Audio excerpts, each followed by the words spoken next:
speaking of this conference, and as you mentioned, if he did leave, it wouldn't be because there's not a lot to talk about, because we had 5 new coaches hired all on Sunday, and then another one hired on Monday as Kentucky filled their vacancy as well. Let's talk Ryan Silverfield. I know I mentioned this in our overreactions to close out the first hour. He is the new head coach at Arkansas, and I feel like out of all of the coaching moves, Lane Kiffin obviously took the most airwaves. Yeah.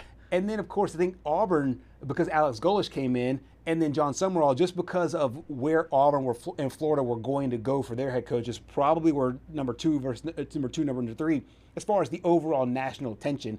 I feel like Ryan Silverfield kind of got left out in the dust there at Arkansas, even though Arkansas was the first job to come open. Yeah, I mean, Arkansas was the first job in all of college football to come open, right? That was before Virginia Tech and UCLA. Right. Yeah, First in the SEC for sure. I have to go back and timestamp it, but I think they were about the same time. Yeah, definitely back in September. And I mean, you look back at the whole Sam Pittman situation, you almost had to make a move after that Notre Dame game. I feel like Ryan Silverfield's a little interesting for this Arkansas program because he wasn't really the name that we had heard a little bit of a unconfirmed report about a month ago that, hey, he's talking to his Memphis team about maybe taking the Arkansas job. Right. But there was I don't think there was much truth to that at the time. I mean, Memphis did kind of come out and lay an egg against I believe it was Tulane. Yeah, the next week or the week after. The next week, and it's like, I mean, you're right in the middle of a CFP push, American push. I mean, it's the American takeover in the SEC right now, and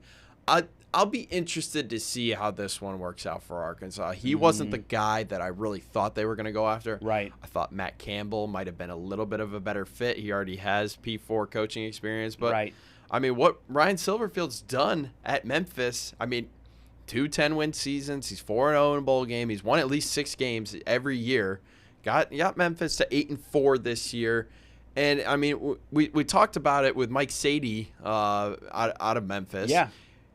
Memphis was trying to get into the Big 12, and the Big 12 was just saying no. Absolutely. So I think at this point he's like, all right, I tried all I could do getting Memphis into a Power 4 conference. It just wasn't going to work out, but I want to coach at a Power 4 conference, and I felt like this might have been the best opportunity for him. Yeah, and he had the track record because he beat teams that were in the Power 4, including Arkansas, when he beat them there. I think the game was over in Memphis. So, no, he has the track record for sure.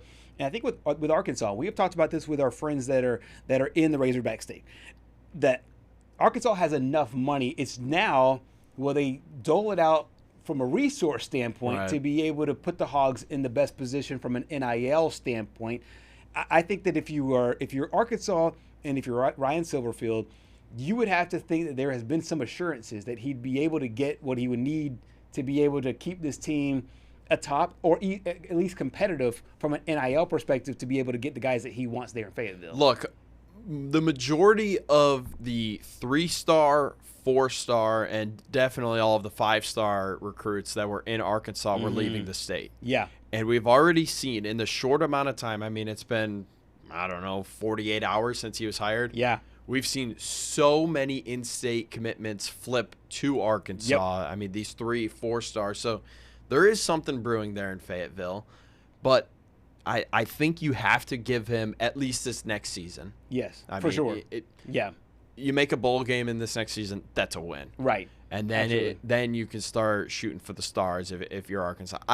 Look, I think Razorback fans just want some sort of consistency. Yes. I mean, and to be on the other side of those close games. Yeah.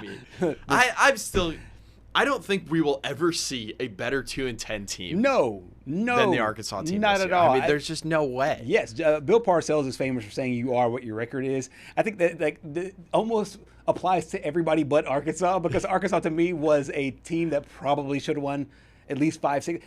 This team should have been bowling, and if they played their best all season long, they'd be flirting with the college football playoff spot. I would say 8, 9, 10 wins. I think this is my opinion, and this is an SEC show, so I'm going to make a comparison. Kentucky's record should have been what Arkansas's was this year, 2-10. I mean, some of those wins were fluky wins that it's just like, okay, I mean, you come out here and you just dominate Florida. Like, where did this come from? Right. And then you get blown out by Louisville, making you like, okay, I mean, how are you SEC team at this point. Right. Whereas Arkansas, I mean, I think they ended with 6 one-possession games this year. Right. And they lost all of them. Lost every single one of them. I think they only had a point differential of like minus 20. Right. I mean, it's just shocking. Yeah, and you could tell the offense was there. The defense caught up towards the end of the season, but it was a little, too late. Yeah. One of the things about Coach Silverfield is he's not afraid to yak a little bit. Yeah, talk a little bit of trash. I found it really interesting with the way that these coaches are. And I think a lot of us put too much on winning the press conference and doing the thing that makes the fan base go wild. And I think even if you go back to Nick Saban's press conference at Alabama, one of the first things that he said at the time was like, hey, we're not going to talk about what we're going to do. We're talking about how we're going to do it. And how we're going to do it is kind of boring because you talk about process, you talk about day in and day out, and you talk about just the mundane things to get your program where you need it to be. It's a lot more methodical. Some coaches come out and they're just rah. Silverfield hasn't had his initial press conference yet. However, earlier this season, he wasn't afraid to step in a little bit as it relates to Kirby Smart. Sure, and we do this all the time, but generally on a Sunday afternoon when we meet with the team, we do 2 things, and we always start off with not our standard. We always start with a negative, and the not our standard is Georgia wide receiver, right, arrested for driving 900 miles per hour over the speed limit, right? That's a weekly occurrence. So that's one of those, like, we'll show. Forgot about that. I mean, just and he probably did it for the laughs, and he got the laughs there. I just found it hilarious that he'll probably need to be this way for Arkansas to make those headlines, especially sharing that same conference as Lane Kiffin, who's known to create some headlines there himself. But I think this is a breath of fresh air for the SEC, and of course, if you can needle some of your rivals, and I never considered Arkansas and Georgia a rivalry, but if you can needle some of your rivals, I'm looking right now to see if they play next year. Oh yeah, that would be entertaining, and if because obviously the SEC is going to the 9-game conference schedule, so both teams have their 3 permanent conference teams, or the annual conference games. They host Georgia next year. They host Georgia, so that'll be interesting. Kirby's going to be asked about that. Oh, no question. They'll play that. They'll play it for Kirby and say, hey, this is the program that you've created, and.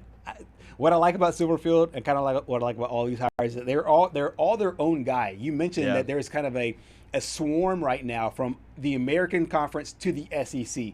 We've seen different coaches make that move from the G5 to the SEC. But what I like about all of them, that they all seem to be a little bit different. Silverfield seems to be a little bit of fiery.